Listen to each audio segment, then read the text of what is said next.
Chocolate పంటగా పిలుచుకునే cocoa సాగు చేసే రైతన్నల పరిస్థితి దయనీయంగా మారింది.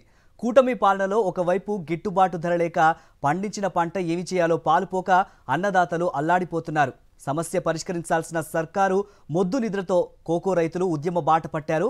కంపెనీల సిండికేట్ల దోపిడీతో నష్టాల్లో కూరుకుపోతున్నామని కోకో రైతులు ఆవేదన వ్యక్తం చేస్తున్నారు.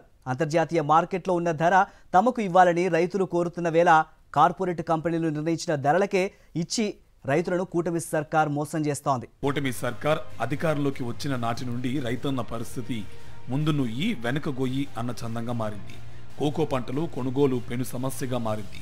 అయితే సర్కార్ వారి గోడు పట్టించుకోకపోవడంపై ఏలూరు జిల్లాలో కోకో రైతులు ఆగ్రహం వ్యక్తం చేస్తున్నారు. రాష్ట్ర ప్రభుత్వం జోక్యం చేసుకుని కోకో గింజలు కొనుగోలు సమస్యను వెంటనే పరిష్కరించకపోతే కోకో రైతులు తీవ్రంగా నష్టపోతారని ఆందోళన వ్యక్తం చేశారు. ప్రస్తుతం కోకో సాగు సంక్షోభంలో ఉందని, రైతులు నష్టాల్లో ఉన్నారని, కోకో గింజలు కొనుగోలు కంపెనీలు సిండికేట్గా మారి రైతులను దోపిడీ చేస్తున్నాయని ఆగ్రహం వ్యక్తం చేస్తున్నారు. ధర అనేది కనీసం 750 అలాగా రేటు ఉండాలి. కనీసం 450 చేసి దులుపుకుంటే ఎలా కుదురుతుంది? కనీసం 650 అని ఉండాలి. ఆ రేటు పంట ఎరువులు పెట్టుబడిని బట్టి ఆ శ్రమను బట్టి కూడా నిర్ణయం చేయాలి. ఈ నిర్ణయం కూడా ఉండదు. రైతు గవర్నమెంట్ ఒక 50 రూపాయలు పెంచుతున్నాం, లేకపోతే 100 రూపాయలు పెంచుతున్నాం పోండి అంటాం. అంటే రైతు అనేది అంత హీనమైన చూపు చూస్తున్నారు. రైతులను కూర్చోబెట్టి ఏ రేట్ అయితే బాగుంటుంది, ఎంత పెట్టుబడిందని ఓ లెక్కలేసి ఓ ధర నిర్ణయం చేసే పరిస్థితి వాళ్ళు లేదు. అందుకెంత అయోమయం. రైతుకి కనీసం భరోసా లేదు.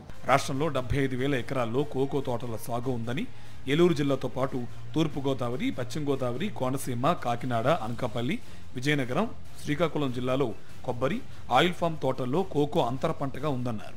ప్రపంచ కోకో ఉత్పత్తిలో మన దేశం ప్రపంచంలోనే 20 దేశాల్లో 20వ స్థానంలో ఉందన్నారు. అంతర్జాతీయ మార్కెట్ ప్రకారం కోకో గింజలకు ధర చెల్లించాలని డిమాండ్ చేశారు. మాజీ ముఖ్యమంత్రి జగన్మోహన్ రెడ్డి హయాంలో కంపెనీలు పోటీపడి అంతర్జాతీయ మార్కెట్ ధరకు అనుగుణంగా కిలో గింజను 1040 రూపాయలకు కొనుగోలు చేసేవారని రైతులు చెప్తున్నారు. ఈ సంవత్సరం కంపెనీలు సిండికేట్గా మారి అంతర్జాతీయ ధర ఇవ్వడం లేదని ఆరోపించారు. ప్రస్తుతం అంతర్జాతీయ మార్కెట్లో కోకో గింజల ధర 880 వరకు ఉంటే రైతులకు ఆ ధర కల్పించకుండా కంపెనీలు 450 రూపాయలు ఇస్తామంటున్నాయని చెప్తున్నారు. కార్పొరేట్ కంపెనీలు చెప్పింది ధరకే రైతులు పండించిన పంట వారికి ధరదత్తం చేసేలా కూటమి ప్రభుత్వం వ్యవహరిస్తుందని మండిపడుతున్నారు. అంతర్జాతీయ మార్కెట్లో కిలో కోకో గింజలకి 750 రూపాయల నుంచి 880 రూపాయల వరకు ధర ఉన్నా సరే ఆ ధర రైతుకు వచ్చిన పరిస్థితి లేదు. 2024 సంవత్సరం వరకు ఇవాళ అంతర్జాతీయ మార్కెట్ ప్రకారమే కోకో గింజలకి ఇవాళ ధర వచ్చిన పరిస్థితి ఉన్నది.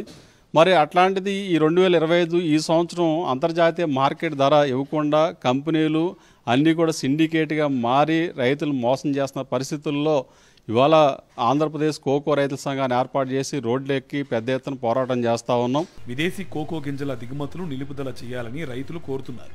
కంపెనీలు కొనుగోలు చేయకపోతే రాష్ట్ర ప్రభుత్వమే కోకో గింజలను కొనుగోలు చేసి రైతులను ఆదుకోవాలని, కంపెనీలు రైతులను నష్టపరిచే చర్యలను అరికట్టాలని కోరుతున్నారు.